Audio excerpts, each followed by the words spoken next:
മക്കളെ, നമുക്ക് നമ്മുടെ സ്റ്റഡി വൈബ് ക്ലാസ്സിലേക്ക് സ്വാഗതം. പൊളിറ്റിക്കൽ സയൻസിൻ്റെ ഒന്നാമത്തെ ചാപ്റ്ററിൽ മഹാത്മാഗാന്ധിയുടെ ആത്മത്യാഗം എന്ന പോർഷനാണ് നമുക്കിന്ന് പഠിക്കാനുള്ളത്. അപ്പോൾ ഈ പാഠഭാഗത്തിൽ നമ്മൾ പഠിക്കുന്ന കാര്യങ്ങൾ എന്താണെന്ന് വെച്ചാൽ, സ്വാതന്ത്ര്യം കിട്ടുന്നതിന് മുൻപ് സ്വാതന്ത്ര്യ സമര പ്രവർത്തനങ്ങളിൽ പങ്കാളികളായിരുന്ന നിരവധി വ്യക്തികളിൽ ഏറ്റവും പ്രധാനപ്പെട്ട വ്യക്തി എന്ന് പറയുന്ന മഹാത്മാഗാന്ധി, അദ്ദേഹത്തിൻ്റെ പ്രവർത്തനങ്ങൾ സ്വാതന്ത്ര്യത്തിന് ശേഷം എന്തായിരുന്നു എന്നുള്ളതാണ് പഠിക്കാനുള്ളത്. അതായത് സ്വാതന്ത്ര്യം കിട്ടുന്നതിന് മുൻപ് ഇന്ത്യയുടെ ഓൾ ഇൻ ആൾ ആയിരുന്ന എല്ലാമായിരുന്ന ഗാന്ധിജി സ്വാതന്ത്ര്യം കിട്ടിയ ആ ദിവസങ്ങളിൽ സ്വാതന്ത്ര്യ സമരത്തിൻ്റെ ആഘോഷ പരിപാടികളിലൊന്നും പങ്കെടുക്കാതെ കൽക്കത്തയിലെ തെരുവുകളിൽ വർഗീയ കലാപങ്ങൾ നടത്തിക്കൊണ്ടിരിക്കുന്ന ആളുകൾക്കിടയിൽ സമാധാന സന്ദേശവുമായി യാത്ര ചെയ്യുകയായിരുന്നു എന്നാണ്. അപ്പോൾ ആ ഗാന്ധിജിയുടെ സങ്കടങ്ങൾ എന്തായിരുന്നു ആ സമയത്ത്, അല്ലെങ്കിൽ അദ്ദേഹത്തിൻ്റെ മനസ്സിലെന്തായിരുന്നു എന്നുള്ളതിനെ കുറിച്ചാണ് പറയുന്നത്. അതായത് 1947 ഓഗസ്റ്റ് 15 സ്വാതന്ത്ര്യം കിട്ടിയ സമയത്ത് നമ്മൾ കഴിഞ്ഞ ക്ലാസ്സുകളിൽ പഠിക്കുകയുണ്ടായി, ഭാരതം വിഭജിക്കപ്പെട്ടു. ആ വിഭജന ഭാരതത്തിലെ ഹിന്ദുക്കളും മുസ്ലിങ്ങളും അങ്ങോട്ടും ഇങ്ങോട്ടും ഇന്ത്യയിലും പാകിസ്ഥാനിലുമായി പലായനം ചെയ്തുകൊണ്ടിരിക്കുകയാണ്. ആ പലായനം ചെയ്യുന്നതിൻ്റെ ഭാഗമായിട്ട് ഉള്ള യാത്രാവേളകളിൽ നിറയെ അക്രമ പ്രവർത്തനങ്ങളൊക്കെ ഉണ്ടായി എന്നൊക്കെ നമ്മൾ പഠിക്കുകയുണ്ടായി. അപ്പോൾ ആ അക്രമ പ്രവർത്തനങ്ങൾ കാരണം ഗാന്ധിജി തൻ്റെ സന്തോഷങ്ങളൊക്കെ മാറ്റിവെച്ചുകൊണ്ട് അവർക്കിടയിലേക്ക്, കൽക്കത്തയിലെ തെരുവുകളിലെ ജനങ്ങൾക്കിടയിലേക്ക് ഇറങ്ങിത്തിരിച്ചുകൊണ്ട് സമാധാന സന്ദേശങ്ങൾ നൽകിക്കൊണ്ടിരിക്കുകയായിരുന്നു. Gandhiji did not participate in India's independence celebration on 15th August 1947. He did not attend any function. He did not hoist any flag there. On Independence Day, Gandhiji observed 24-hour fast because Calcutta suffered the atrocities inflicted by one community on another. He tried to take the message of peace and unity on other. കൽക്കത്തയിലെ തെരുവുകളിൽ പരസ്പരം വെട്ടിയും കുത്തിയും കൊല ചെയ്യപ്പെട്ടും കൊന്നും കൊടുത്തും നിൽക്കുന്ന ജനങ്ങൾക്കിടയിലേക്ക് ഇറങ്ങിത്തിരിച്ചുകൊണ്ട് ഹിംസ വെടിയാൻ മുസ്ലിങ്ങളെയും ഹിന്ദുക്കളെയും ഒരേപോലെ പ്രേരിപ്പിച്ചുകൊണ്ട് ആ ഹൃദയഭേദകമായ അനുഭവങ്ങൾ പങ്കിട്ടുകൊണ്ടിരിക്കുന്ന ജനങ്ങൾക്കിടയിലൂടെ സമാധാന സന്ദേശങ്ങളുമായി ഗാന്ധിജി അലയുകയായിരുന്നു. പക്ഷെ കുറച്ച് ദിവസങ്ങൾ കഴിയുന്നതിൻ്റെ ഉള്ളിൽ തന്നെ ആ പ്രശ്നങ്ങളൊക്കെ പരിഹരിക്കാൻ ഗാന്ധിജിയുടെ സാന്നിധ്യം കൊണ്ട് കൽക്കത്തക്കാർക്ക് സാധിച്ചു.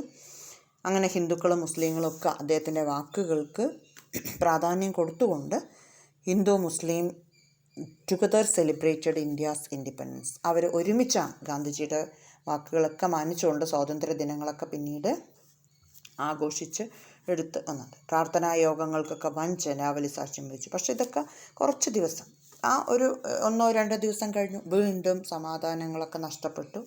വീണ്ടും ഗാന്ധിജിക്ക് സമാധാനം പുനഃസ്ഥാപിക്കുന്നതിന് വേണ്ടിയിട്ട്, കമ്മ്യൂണൽ റൈറ്റ്സ് ഒഴിവാക്കുന്നതിന് വേണ്ടിയിട്ട് ഉപവാസങ്ങൾ ആരംഭിക്കേണ്ടതായിട്ട് വന്നിട്ടുണ്ട്. അങ്ങനെ ഗാന്ധിജിയുടെ അതായത് ഡൽഹിയിലെ അക്രമങ്ങൾ പുറപ്പെട്ടപ്പോൾ ഗാന്ധിജി ഡൽഹിയിലേക്ക് യാത്ര തിരിച്ചു. അതായത് കൽക്കത്തയിലെ പ്രശ്നങ്ങൾ ഒരു പരിധിവരെ സോൾവ് ചെയ്യാൻ ശ്രമിച്ചു, പിന്നെ ഡൽഹിയിലേക്ക് അദ്ദേഹം യാത്ര തിരിക്കുന്നു. അങ്ങനെ അദ്ദേഹത്തിൻ്റെ മനസ്സിലൊരു ആഗ്രഹം ഉണ്ടായിരുന്നു, അല്ലെങ്കിൽ അദ്ദേഹം ആഗ്രഹിച്ചിരുന്നു, ഇത് ഇന്ത്യയിൽ എല്ലാ മുസ്ലിങ്ങളും അന്തസ്സോടെ തന്നെ ജീവിക്കണം എന്ന് ആഗ്രഹിച്ചിരുന്നു. Gandhiji set out to Delhi where communal riots erupted again. He insisted that the Muslims should be able to live with dignity in India. Strained India-Pak relations pained Gandhiji. അതായത് ഗാന്ധിജി വേദനയോടെ, അല്ലെങ്കിൽ അദ്ദേഹത്തിന് സങ്കടമായിരുന്നു, ഒരു കാരണവശാലും ഒരു മുസ്ലിമും അഭിമാനം നഷ്ടപ്പെട്ട് ഇന്ത്യയിൽ ജീവിക്കാൻ ഇടപെടരുത്. ഇന്ത്യയും പാകിസ്ഥാനും തമ്മിലുള്ള ബന്ധം ഒരിക്കലും മോശമാകരുത്. കാരണം മോശമാകുന്നത് ഈ ജനങ്ങളെ ബാധിക്കുമോ എന്ന് അദ്ദേഹം ഭയപ്പെട്ടിരുന്നു. അപ്പോൾ പാകിസ്ഥാന് he was really unhappy when the government of India failed to pay Pakistan the amount of money as promised. അതായത് സ്വാതന്ത്ര്യത്തിന് തൊട്ട് ദിവസങ്ങൾക്ക് മുൻപ് ഇന്ത്യ പാക് വിഭജനം ഉറപ്പായപ്പോൾ തന്നെ ഇന്ത്യ ഗവൺമെൻറ് പാകിസ്ഥാൻ ഗവൺമെൻറ്റിന് കൊടുക്കാൻ തീരുമാനിച്ചിരുന്ന പണം അത് എത്രയും പെട്ടെന്ന് കൊടുക്കണം. ഒരു പക്ഷേ വൈകി വരുന്തോറും ഇന്ത്യയും പാകിസ്ഥാനും തമ്മിൽ, ഹിന്ദുക്കളും മുസ്ലിങ്ങളും തമ്മിൽ തർക്കങ്ങൾ രൂക്ഷമായാൽ ഒരു പക്ഷേ കൊടുക്കാമെന്നിരുന്ന പണം നമ്മൾ കൊടുക്കാതിരിക്കുമോ, ഒന്നുകിൽ ഹിന്ദുക്കളുടെ അല്ലെങ്കിൽ മുസ്ലിങ്ങളുടെ മരണത്തിൻ്റെ അളവ് കൂടുമോ എന്നൊക്കെ ഭയപ്പെട്ട ഗാന്ധിജി അതൊക്കെ എത്രയും പെട്ടെന്ന് കൊടുക്കണം എന്നാഗ്രഹിക്കുകയും ഈ പ്രശ്നങ്ങളൊക്കെ പരിഹരിക്കുന്നതിനായി 1948 കൽക്കത്തയിൽ എന്ന പോലെ ഡൽഹിയിലും ഗാന്ധിജി ഉപവാസ സമരങ്ങൾ ആരംഭിച്ചു. Gandhiji started a hunger strike in Delhi too. This had a dramatic effect. അതായത് ഗാന്ധിജി ഉപവാസ സമരം ആരംഭിച്ചതോടുകൂടി ഡൽഹിയിലെ ജനങ്ങളും കൽക്കത്തയിലെ ജനങ്ങളെ പോലെ തന്നെ ശാന്തമായി പ്രശ്നങ്ങളൊക്കെ ഒരു പരിധിവരെ അവസാനിപ്പിച്ചിട്ട് സമരങ്ങളൊക്കെ ഒന്ന് നിർത്തിയിട്ട് ഹിന്ദുക്കളുടെ യാത്രകളും മുസ്ലിങ്ങളുടെ യാത്രകളും സുരക്ഷിതമായി എത്തിക്കാനുള്ള സംവിധാനങ്ങളൊക്കെ ചെയ്തു. പാകിസ്ഥാൻ ഗവൺമെൻറ്റിന് ഇന്ത്യ ഗവൺമെൻറ് കൊടുക്കാമെന്ന് പറഞ്ഞിരുന്ന തുക കൊടുക്കാൻ ഇന്ത്യ ഗവൺമെൻറ് തയ്യാറാവുകയും ചെയ്തു. അതേസമയം Gandhiji's actions encouraged the extremist in particular. അതായത് ഗാന്ധിജിയുടെ നടപടികൾ ശരിക്കും അതായത് തീവ്രവാദ സ്വഭാവമുള്ള ആളുകളെ വല്ലാതെ അങ്ങോട്ട് അരിശം കൊള്ളിക്കുകയാണ് ചെയ്തത്. അവരുടെ മനസ്സിൽ ഒരു കാരണം വെച്ചാൽ he was disliked by those who wanted Hindus to take revenge and who wanted India to became a country for the Hindus. അതായത് ഗാന്ധിജി മുസ്ലിങ്ങൾക്ക് വേണ്ടി സംസാരിക്കുന്നു, അല്ലെങ്കിൽ ഈ ഗാന്ധിജിയാണ് ഈ പ്രശ്നങ്ങൾക്കൊക്കെ കാരണം എന്ന് വരെ ചിന്തിക്കാൻ ഈ തീവ്രവാദ ഗ്രൂപ്പുകൾ തയ്യാറായി.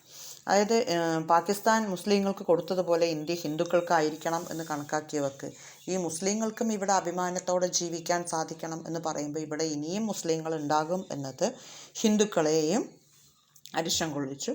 അതുപോലെ ഇന്ത്യ ഹിന്ദു രാഷ്ട്രമാക്കുകയാണെങ്കിൽ ഗാന്ധിജിയുടെ മനസ്സിൽ ഇങ്ങനെയാണ് തോന്നിയത്, ഇന്ത്യ ഒരു ഹൈന്ദവ രാജ്യം എന്ന് പറഞ്ഞാൽ ഇവിടെ മറ്റു മതക്കാർക്ക് ഒരിക്കലും ജീവിക്കാനായിട്ട് പറ്റില്ല. അപ്പോൾ അതൊരു നല്ല കാര്യമല്ല, ഇന്ത്യ മതേതര രാജ്യമായിരിക്കണമെന്ന് ഗാന്ധിജി ആഗ്രഹിച്ചു.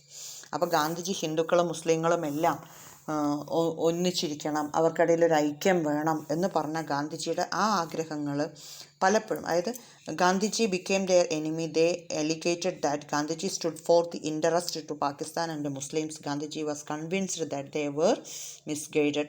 Any attempt to make India into a country only for the Hindus would be disastrous. His continued effort to establish Hindu-Muslim unity provoked the Hindu extremists so much that they often tried to assassinate him.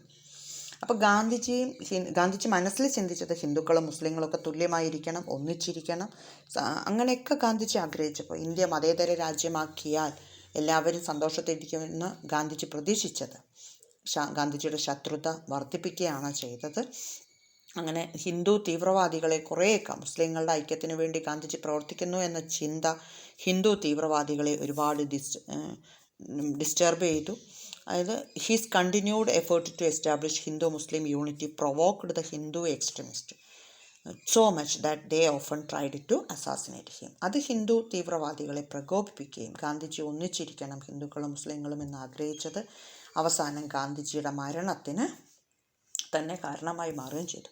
തൻ്റെ പ്രാർത്ഥനായോഗത്തിൽ ആർക്കും പങ്കെടുക്കാമെന്ന് ഗാന്ധിജി പറയുകയും 1948 ഗാന്ധിജി പ്രാർത്ഥനായോഗം ജനുവരിയിൽ സംഘടിപ്പിക്കുകയും ചെയ്തു. പക്ഷേ 1948 ജനുവരി 30 നാഥുറാം വിനായക് ഗോഡ്സെ എന്ന ഹിന്ദു മതഭ്രാന്തനാൽ ഡൽഹി പ്രാർത്ഥനായോഗത്തിൽ വെച്ച് ഗാന്ധിജി നിർദ്ദയം വധിക്കപ്പെടുകയാണ് ചെയ്തത്. അപ്പോൾ സ്വാഭാവികമായിട്ടും ഹിന്ദു എക്സ്ട്രീമിസ്റ്റായിട്ടുള്ള നാഥുറാം വിനായക് ഗോഡ്സെയുടെ ആ നടപടിക്രമങ്ങൾ, അല്ലെങ്കിൽ അദ്ദേഹത്തിൻ്റെ ആ ഒരു പ്രവൃത്തി ഗാന്ധിജി എന്ന് പറയുന്ന സത്യത്തിന് വേണ്ടി, അഹിംസയ്ക്ക് വേണ്ടി, മതസഹിഷ്ണുതയ്ക്ക് വേണ്ടിയൊക്കെ ഇന്ത്യയിൽ പ്രവർത്തിച്ച, അതിനുവേണ്ടി മാത്രം ജീവിതം കഴിച്ചു കൂട്ടിയ ആ മഹാത്മാവിൻ്റെ മരണത്തിന് കാരണമായിട്ട് മാറുകയും ചെയ്തു. അപ്പോൾ ഗാന്ധിജിയുടെ മരണത്തെ നമ്മൾ രക്തസാക്ഷിത്വം വഹിച്ചു എന്നാണ് പറയുന്നത്. എന്തായാലും അന്നുവരെ എന്തിനു വേണ്ടിയാണോ അക്രമങ്ങളും അനീതികളും ഒക്കെ നടത്തിയിരുന്ന ജനങ്ങൾ, അതോടുകൂടി ആ അക്രമങ്ങളും അനീതികളും അവസാനിച്ചു.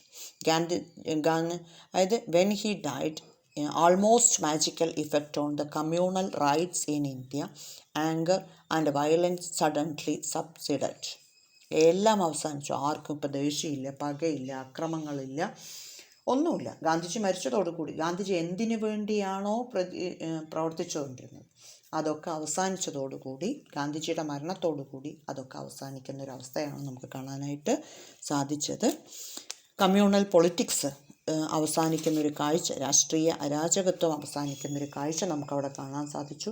അതോടുകൂടി RSS പോലുള്ള സംഘടനകൾ നിരോധിക്കപ്പെടുകയും വർഗീയ രാഷ്ട്രീയം വേണ്ട എന്ന്, കമ്മ്യൂണൽ റൈറ്റ്സ് വേണ്ട എന്ന്, കമ്മ്യൂണൽ പൊളിറ്റിക്സ് വേണ്ട എന്ന് ജനങ്ങൾ തീരുമാനിക്കുന്നൊരു സാഹചര്യം ഉണ്ടാവുകയും ചെയ്തു. ഇതാണ് ഈ പാഠഭാഗത്തിൽ ഗാന്ധിജി എന്ന വ്യക്തിയെക്കുറിച്ച്. അപ്പോൾ ഒന്നും നമുക്ക് നോക്കാം. 1947 ഓഗസ്റ്റ് 15 ഇന്ത്യക്ക് സ്വാതന്ത്ര്യം കിട്ടുന്നു.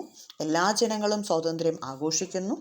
ബട്ട് ഗാന്ധിജി ആ സമരത്തിൽ ആ സന്തോഷത്തിൽ പങ്കാളികളാവാതെ അപ്പോഴും കലഹിച്ചുകൊണ്ടിരിക്കുന്ന കൽക്കത്തയിലെ ജനങ്ങൾക്കിടയിലേക്ക് ഇറങ്ങിച്ചെല്ലുകയും അവരുടെ കലഹങ്ങൾ അവസാനിപ്പിക്കാൻ ആവശ്യമായ നിർദ്ദേശങ്ങൾ കൊടുക്കുകയും ഹിന്ദുക്കളും മുസ്ലിങ്ങളും എല്ലാം നമ്മുടെ ഇന്ത്യ രാജ്യത്തിൽ സമാധാനത്തോടെയും സന്തോഷത്തോടെയും അന്തസ്സോടുകൂടിയും ജീവിക്കണമെന്ന് ആഗ്രഹിക്കുകയും ചെയ്തു.